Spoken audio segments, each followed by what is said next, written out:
শুভ সকাল বন্ধুরা, কেমন আছো তোমরা সবাই? আশা করব প্রত্যেকে খুব ভালো আছো আর সুস্থ আছো। আমার আরও একটি নতুন ব্লগে তোমাদের সবাইকে স্বাগত জানাচ্ছি।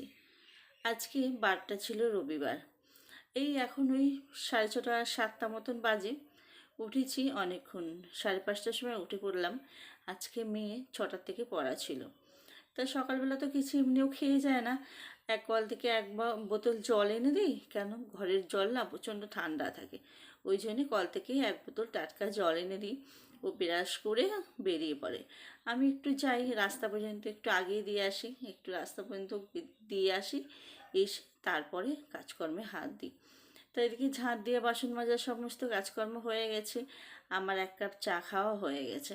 ও তো খেয়ে যায় না, আমার নিজের জন্য আমি এক কাপ চা করে আগে খেয়ে নিলাম। সকালবেলা উঠে না কাজকর্ম সেরে এক কাপ চা না খেলে না এনার্জিটা ঠিক পাই না। এক কাপ চা না হলে ভালো লাগে না।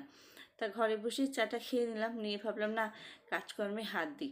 রবিবার বলে স্কুলে যাবে না বলে যে ভাত বসাবো দেরি করে, সে তো হবে না। রবিবার থাকলে যেন কাজকর্ম বেড়ে যায়। বারটা রবিবার হলেও আমাদের কিন্তু ছুটি নেই। ওই জন্য ভাবলাম না সকাল সকাল কাজকর্মে হাত দিই। বসে থাকলে না সকালবেলা যদি একটু কাজে ঢিলা দিই না, সারা বেলাটা অনেক কাজকর্ম থাকবে, তখন না দৌড়ে কুল করা যাবে না। যদি একটু ঢিলা দিই, তা সকালটানে একটু উঠে পড়লে না, সকালটানে যদি একটু কাজটা করে নিই না, তাও একটু কাজটা কম থাকবে, একটু সকাল সকাল চান ধানগুলো করে নিতে পারবো। আজকে আবার একটু রান্নাবান্নার ঝামেলা আছে জানো। ওই জন্য ভাবলাম না ঘরের কাজকর্মগুলো সমস্ত সব কিছু গুছিয়ে রাখি, তারপর রান্নাঘরে যাব। এমনি তো রান্নাঘরে বাসন মেজে রান্নাঘর পরিষ্কার করে এলাম, শুধু চা খেলাম, চায়ের বাসনটাই রয়েছে, তাছাড়া আর কোনো বাসন কোসন নেই।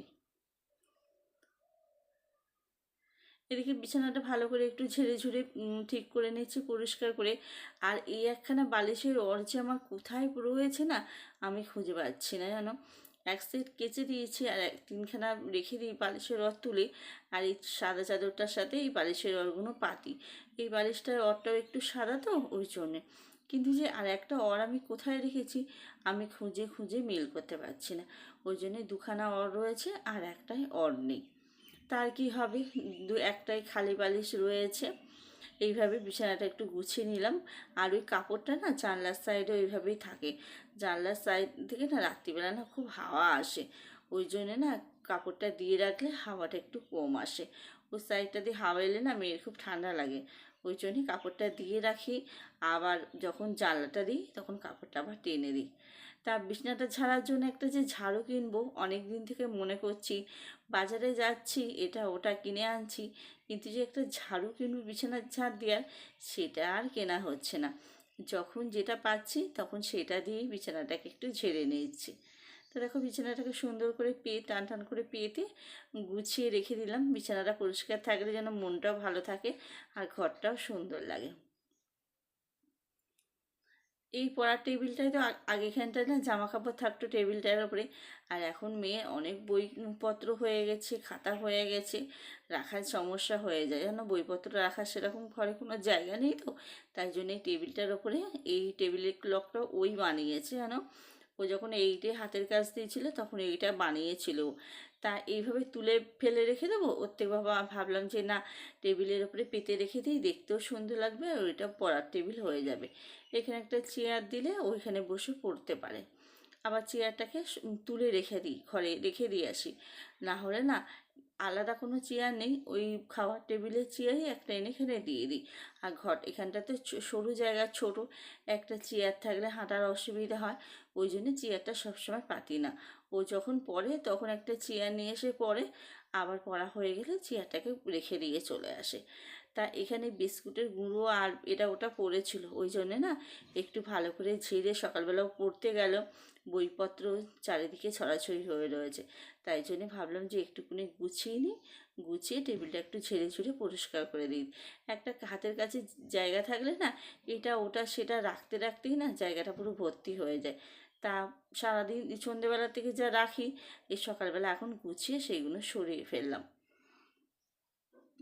বারান্দার বিছানাটা পরিষ্কার হয়ে গেছে, তা একটু ঝেড়ে নিলাম, নিয়ে একটু গুছিয়ে দিলাম, দিয়ে ঘর দোরটা একটু ভালো করে ঝাঁট দিয়ে পরিষ্কার করে দেবো। দিয়ে ভাবছি না এখনই পুছে নেবো, হাতাহাতি করে পুছে নিয়ে না, পুছে দিলে আবার এখন তো পাখা চালাই না, ঘরটা শুকোতে একটু দেরি হয়। তা ভাবছি না ঝাঁটটা দেওয়ার পর একেবারে ঘর বারান্দাটা পুছে নেবো, পুছে নিয়ে তারপর খাওয়ার জল এনে তারপর রান্নাঘরে ঢুকবো। তারপর রান্নাঘরে ঢুকলে তো অনেকটা দেরি হয়ে যাবে, এদিকের কাজকর্মগুলো যদি করা থাকে না সুবিধা হবে। এই ঘরদোরগুলো পুছে ঠাকুরের বাসনগুলো মেজে নেবো, মেজে উবুর করে রাখলে না মেয়ে বা পরে বাড়ি এসে ও চান করে ঠাকুর পুজোটা দিয়ে দিতে পারবে। নাহলে ঠাকুর পুজোটা দিলে অনেকটা সময় লেগে যাবে। আমার চান করতে ওই 1:30-2 বেজে যায়, তখন না ওই ঠাকুর পুজো দিতে ভালো লাগে না অত বেলায়। ওই জন্য মেয়ে বাড়ি থাকলে বেশিরভাগ মেয়েই দিয়ে দেয়। আমি ঠাকুরের বাসনগুলো মেজে রাখবো, ও চান করে পুজোটা দিয়ে নেবে। আর এখানে খানিকটা জামা কাপড় হয়েছে, সেখানে এই ঘরের মধ্যেই ওই ডাব্বাটার মধ্যেই সমস্ত জামা কাপড়গুলো ভাঁজ করে গুছিয়ে রেখে দিয়েছি।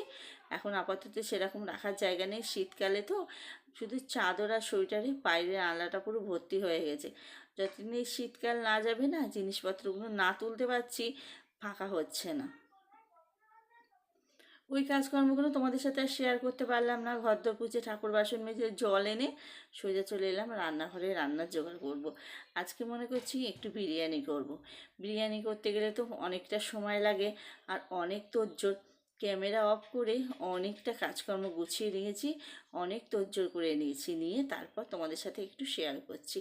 এখানে পেঁয়াজ, আদা, রসুন, টমেটো দিয়ে একটুখানি ভেজে নিচ্ছি। আর এখানে না আমি মাংসটাকে টক দই, আদা, তেল, হলুদ, নুন সব কিছু দিয়ে একটু ম্যারিনেট করে রেখে দিয়েছিলাম। ওই আধা ঘন্টা মতন একটু মাখিয়ে রেখে তারপরে এদিকের কাজ করছিলাম। তা মাংসগুলোকে একটু বড় বড় পিস তো, ওই জন্যে না এগুলোকে একটু ভালো করে কষাতে হবে। না কষালে না আবার একটু ওই যে হাড়ে রক্ত থাকবে, তখন আমার ভালো লাগবে না খেতে। ওই জন্যে একটু চাপা দিয়ে অনেকক্ষণ ধরে কষাবো। জল তো দেবো না, এই কষানেতেই যা হবে একদমই গলে যাবে তাতেই। তো এইভাবে একটু কষবো।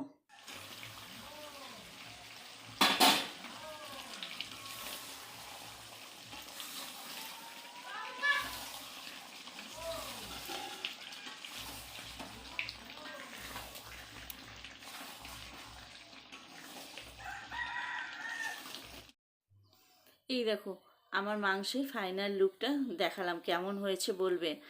একদম কষিয়ে নিয়ে আর এদিকে ভাতটা তো করে নিয়েছি, আর এখানে হাঁড়িতে একটু ঘি মাখিয়ে নিয়েছি। প্রথমে একটু ভাত দিয়েছি, দিয়ে তারপর মাংসগুলো দিয়ে ভাতের লেয়ারটা দিয়ে দিচ্ছি। ওরকম করে দুটো হবে কি তিনটে মনে হয় লেয়ার হবে। আর এখানে একটু বাটিতে আমি হচ্ছে ওই কালার ফুড মিশিয়ে রেখেছিলাম। আর সব কিছু একটু গোলাপ জল, কেওড়া জল সব কিছু গুলে একদম হাতের কাছে সব জোগাড় করে নিয়ে এখানে বসেছি। মানে মাংসটা এবার একটু দমে দেবো, দমে দিয়ে তারপর আমি যাব চানে। এই দেখো মাংসটা মানে ছেড়েও যেরকম গেছে আর সুন্দর তেল ছেড়েছে, মাংসটা কষাটা খুব সুন্দর হয়েছে। এই দেখো কালার ফুডটাও একটু ছড়িয়ে দিলাম, একটু গোলাপ জল দিলাম, একটু কেওড়া জল দিলাম। মিঠা আতর আমার কাছে ছিল না, কারণ মাংসটা রান্না করবো তোজ্জোর ছিল না। মিঠা আতরটা ফুরিয়ে যায়, একটা ছোট্ট শিশিরে দেয় তো, একবার দিলে শেষ হয়ে যায়। ওই জন্য মিঠা আতরটা আমার আনা ছিল না, মিঠা আতরটা দেওয়া হয়নি। আর গোলাপ জল, কেওড়া জল তো এগুলো তো থাকে, অসুবিধা হয় না। আর এখানে একটু বিরিয়ানি মশলা ছড়িয়ে দিলাম, বেশি দিলাম না, অল্প করেই দিয়েছি বিরিয়ানি মশলা। আর পরিমাণ মতন ঘি দিয়ে আর একটা লেয়ার দিয়ে চাপা দিয়ে রেখেছিলাম। আর এই যে দমে দেওয়া হয়ে গেছে, আমি চান সেরে চলে এসেছি। আর এই দেখো ফাইনাল লুকটা ঠিক এরকম এসেছে। এখন বেড়ে নিলাম, মেয়ে আর আমি দুজনে খাবো। বাবা তো খায় না, বাবার জন্য সাদা প্লেন সাদা ভাত করেছিলাম। আর মাংস যখন কষাচ্ছিলাম বিরিয়ানি মশলা দেওয়ার আগে, তখনই তুলে নিয়েছিলাম। ওই গন্ধে বিরিয়ানি মশলাটা খায় না, ওই জন্য তুলে নিয়েছিলাম। আর এখানে মেয়ে আর আমার দুজনের খাবারটা এখন বেড়ে নেবো, নিয়ে মেয়ে আর আমি দুজনে মিলে এখন খেয়ে নেবো। মাঝে মাঝে না এরকম ভিন্ন স্বাদে রান্না করে খেলেও ভালো লাগে। প্রতিদিন ওই ডাল তরকারি ভাত মাংস তো প্রতিদিনই খাই, আজকে মনে করলাম একটু ভিন্ন রকম করি। তা কেমন লাগলো ভিডিওটা অবশ্যই বলো, ভালো লাগলে লাইক করো, টাটা।